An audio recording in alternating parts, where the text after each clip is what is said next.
한 3명의 친구가 있습니다. A, B, C가 있는데요.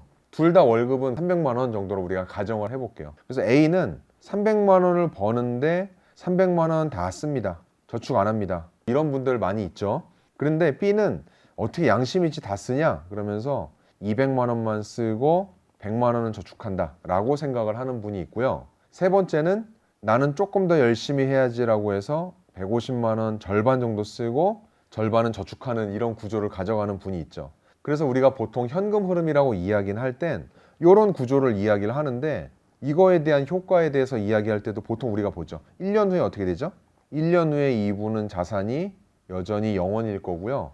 이분은 100만 원씩 1년을 모았으니까 1200만 원 플러스 마이너스 알파. C 같은 경우는 1800만 원 플러스 마이너스 알파. 투자를 했다면 마이너스가 날 수도 있으니까요. 이런 성과를 보이는 거죠. 근데 현금 흐름을 여기까지만 보시는 분들이 많이 있어요. 그 얘기는 단순히 저축액이 늘어났다는 관점으로만 현금 흐름을 보는 거죠. 물론 아주 중요합니다. 이게 한 7, 80% 이상 굉장히 중요해요. 그런데 제가 지금 말씀드리는 현금 흐름의 관점을 우리의 습관의 문제로 보려고 합니다. 무슨 이야기냐면요. 여러분들 주변에 부자 많이 보셨어요? 돈 많은 분들 많이 보셨나요? 돈 많은 분들을 많이 보게 되는데, 그분들하고 이야기 나눠보면 자산을 어떻게 이렇게 일구셨어요? 라고 물어볼 때 그분들의 이야기가 시간이 지나면서 자산이 이렇게 컸습니다 라고 이야기를 할 것 같으세요? 생각보다 이렇지 않아요.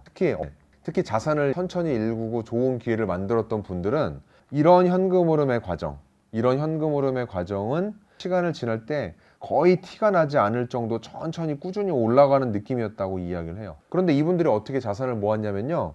이분들은 자산을 많이 모은 분들은 기본적으로 돈에 대한 좋은 습관을 유지하고 항상 좋은 기회를 노리려고 하다 보니까 당장 매월 늘어나는 저축액이 만족스럽진 않더라도 인생을 살면서 한 번씩 오는 좋은 자산 취득의 기회에 내가 모아놓은 돈을 가지고 잘 투자를 해서 이렇게 점프하고 또 이렇게 한 번씩 점프하면서 기회가 왔다라는 거죠. 그러다 보니까 이 과정은 대단히 지루하고 재미없는 과정일 수는 있지만 이분들한테는 의미 있게 또 이렇게 버텨낼 수 있는 시간이었다라고 이야기를 했던 거고요.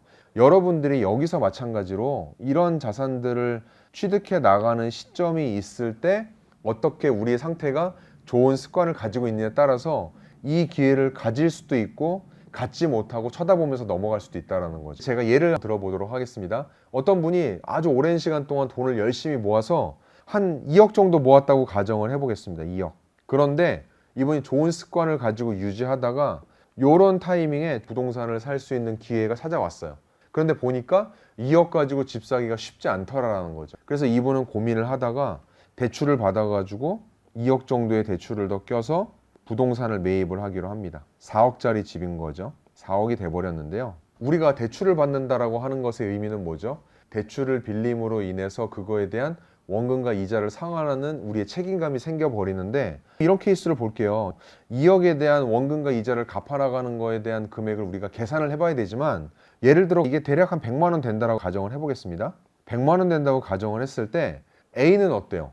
A한테 설령 2억이 있지도 않겠지만 2억이 있다 하더라도 이 집을 살 수 있을까요? 쉽지 않을 겁니다. 왜냐하면 이분은 지금 현금 흐름을 통해서 한 달에 100만 원 정도 원금과 이자를 갚아나갈 수 있는 구조가 나오지 않기 때문이에요. 자, 반대로 B와 C는 가능할 겁니다. 왜냐하면 한 달에 저축할 수 있는 여력이 있기 때문이죠. 그런데 B의 경우는 조심해야 될 부분이 있어요. B는 어때요? 지금 본인이 한 달에 100만 원 저축을 한다라고 하는 것이 대출로 한 달에 100만 원을 다 내버리면 더 이상 이분의 경우는 운신의 폭이 없죠. 그런데 보통 우리가 집을 사거나 어떤 자산을 취득할 때 우리 이런 얘기 하잖아요. 영끌 이런 얘기를 하다 보니까 B의 같은 경우는 노력을 하고 최선을 다했음에도 불구하고 지금 상황에서 더 이상 움직일 수 있는 운신의 폭이 없는 거예요. 이분들이 만약에 금리 인상이라는 이슈를 한번 겪는다고 가정을 해보죠.